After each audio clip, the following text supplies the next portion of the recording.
Et oui les gars, incroyable, incroyable, Villarreal remporte l'Europa League face à Manchester United au tir au but 11-10 et Unai Emery confirme qu'il est l'expert de l'Europa League en remportant encore une coupe. C'est extraordinaire, sincèrement, ce soir on n'a pas assisté à une très grosse finale, mais en même temps les gars, quand il s'agit de finale, on n'est pas là pour assister à du beau spectacle, c'est surtout que les équipes voilà, jouent dans un contexte très tendu et cherchent toutes les deux la victoire.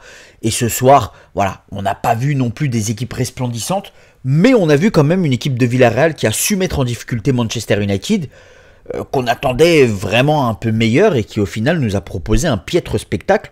Donc très rapidement pour revenir sur les faits du match, dès le début, pendant les 30 premières minutes, alors c'est clair et net, Manchester United a clairement dominé, on voyait que les joueurs de Villarreal étaient dans la moitié de camp, et carrément les joueurs de Manchester United récupéraient le ballon dans la moitié de camp de Villarreal et pressaient à fond.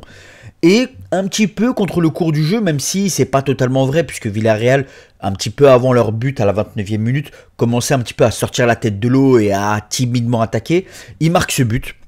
Voilà, il mène 1-0 et derrière Manchester qui patauge, qui galère.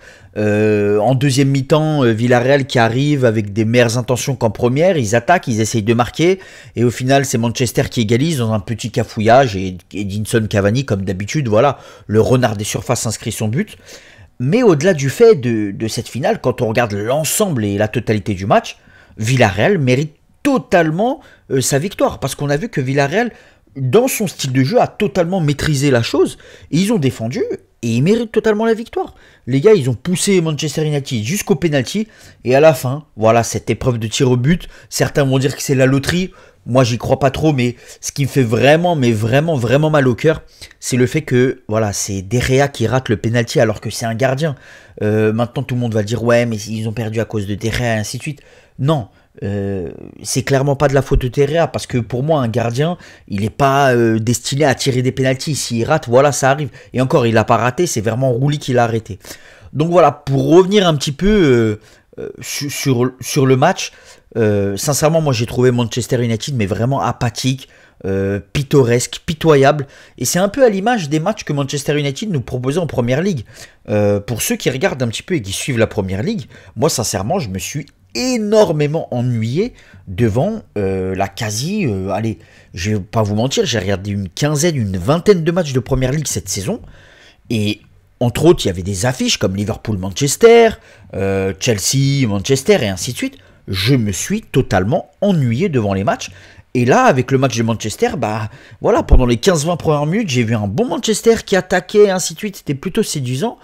Mais les gars, c'était vraiment ennuyeux, il n'y avait rien. Et en plus de ça, quand vous avez une équipe de Manchester avec vos trois joueurs principaux, que sont Pogba, que sont Rashford et Bruno Fernandes, qui sont pas du tout dans le coup, et qui vous font un match, mais je vais dire pittoresque, c'est on ne peut plus normal que Manchester patauge, il n'y arrive pas. Pogba, voilà, il essayait de faire du mieux qu'il pouvait, mais il était vraiment catastrophique. Mais après, est-ce que c'est vraiment de sa faute, puisqu'on le voyait distribuer? Autour de lui, il n'y avait pas vraiment de mouvement. Autour de lui, c'était vraiment pitoyable. Donc, au final, je me demande, est-ce que c'est pas Pogba qui a qui est... Je vais pas dire que Pogba est vraiment trop fort pour cette équipe, mais il y a vraiment un décalage. Sincèrement, c'est pas possible que Pogba joue d'une telle manière. Rashford. Alors, Rashford, il est à l'image de sa saison. C'est en dents de scie. Parfois, il va être extraordinaire, étincelant, et parfois, il va disparaître. Et les gars, s'il vous plaît, ne me comparez plus jamais Mbappé et Rashford. Rashford, ça joue l'Europa League et ça la perd. C'est tout les gars, c'est tout. On a vu ce soir son niveau. Et Bruno Fernandes, un petit peu comme à son habitude, c'est un joueur excellent. Franchement, j'aime énormément sa technique, comment il joue. Mais les gars, moi je veux bien, mais dans les gros matchs, il a tendance à disparaître. Ça devient Casper le fantôme, il disparaît, il a peur. Et voilà, au final, ça donne un mauvais match. Sinon, côté Villarreal, j'ai énormément aimé le milieu de terrain Capo et Parreiro. Sincèrement, ils étaient bien en place devant la défense. Et on voyait quand Manchester United attaquait, voilà, le Villarreal leur laissait que des miettes. Et au final, Manchester United ne pouvait vraiment rien faire. Et au final, on a voilà, cette prolongation... les demi-temps de la prolongation, voilà, il n'y a pas vraiment grand chose à dire à part que Villarreal jouait légèrement mieux, mais on sentait Manchester jouer avec le frein, ils avaient un peu peur, c'était voilà, c'est une finale. Lors d'une finale, on ne doit pas s'attendre à un match spectaculaire où l'équipe va jouer d'une belle manière et ainsi de suite. Ça ne compte pas. Dans une finale, comme diraient certains, une finale ne se joue pas, mais elle se gagne. Et voilà. Ce n'est pas l'équipe qui a le mieux joué ou qui a été la plus séduisante qui a gagné cette finale, mais c'est l'équipe qui a voulu la gagner le plus et qui gagne la finale. Voilà, elle a joué et au final, Villarreal remporte la finale. Et comme je vous dis, voilà, pour moi, Capu Parreiro ont été vraiment excellents. La défense, elle a laissé que des miettes. C'était vraiment un beau match de Villarreal. Et pour moi, Manchester United, voilà, hormis peut-être les 15-20 premières minutes, voilà, je vois pas en quoi Manchester United aurait mérité la victoire, sachant que pour moi, les trois joueurs principaux de cette équipe, que sont Pogba, Fernandes et Rashford, ont fait vraiment un très mauvais match.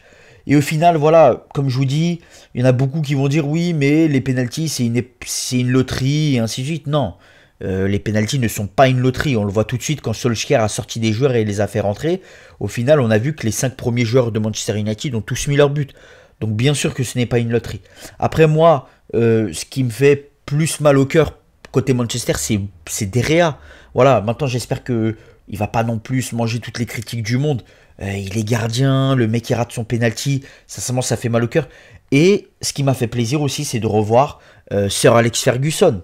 Ah les gars, ceux qui aiment le football, ceux qui aiment le football d'antan, revoir Sir Alex Ferguson là dans le stade, c'est exceptionnel. Mais voilà les gars, ce match et cette finale gagnée par Villarreal est tout simplement à l'image de la saison de Manchester United. Manchester United est certes une équipe qui, certains vont dire oui, mais elle est efficace, elle a réussi quand même à se qualifier pour la Champions League, elle a posé des problèmes aux grosses équipes cette année en Première Ligue, mais quand on la regarde jouer, c'est une équipe vraiment très ennuyeuse. Moi, je comprends pas comment un mec comme Donny van de Beek est sur le banc. Ça aurait été Sir Alex Ferguson, mais Donny van de Beek a 1000 fois sa place dans cette équipe. Donc voilà les gars, moi je pense que cette équipe de Manchester a totalement renié l'héritage que lui a laissé Sir Alex Ferguson. Cette équipe en 10 ans, elle a perdu de sa splendeur. Il y a 10 ans, mais Manchester United c'était un gros d'Europe, un ogre.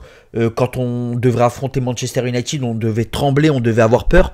Aujourd'hui les équipes qui affrontent Manchester United, dites-moi qui a peur. Ils se font sortir en phase de poule de Champions League. En phase de poule de Champions League, les gars. Et les mecs qui se retrouvent en finale d'Europa League et ils perdent contre Villarreal. Villarreal ne démérite pas. C'est une très belle équipe qui a joué avec ses armes, tout simplement, qui a bien défendu. Et Unai Emery réussit à gagner une 4e Europa League. Il a quand même gagné 4 finales sur 5 jouées. Hein. Le mec, il est quand même talentueux. Et au PSG, on l'a traité de truffe et ainsi de suite. Donc très prochainement, je vous ferai une vidéo sur le Paris Saint-Germain et je vous expliquerai en quoi cette valse des entraîneurs est malsaine et en quoi le PSG aura des difficultés pour gagner une Champions League et une Coupe d'Europe à l'avenir. Mais pour cette finale, voilà, je suis satisfait. J'ai pas vu une grande finale, mais j'ai vu quand même une finale où il y avait de la tension, où on sentait que voilà, il y avait de l'enjeu. Et au final, voilà, Villarreal la remporte et remporte cette coupe de manière très méritée parce qu'ils ont un très beau parcours. Ils ont éliminé Arsenal, ils ont éliminé Dynamo de Zagreb, ils ont vraiment un très beau parcours Villarreal. Ils ne déméritent pas et c'est un très beau vainqueur. Et j'attends impatiemment de voir cette équipe la saison prochaine en Champions League. Donc voilà les gars, dites-moi ce que vous en avez pensé de cette finale. Likez, partagez, commentez et surtout n'oubliez pas de vous abonner. C'était El Diez et à une prochaine.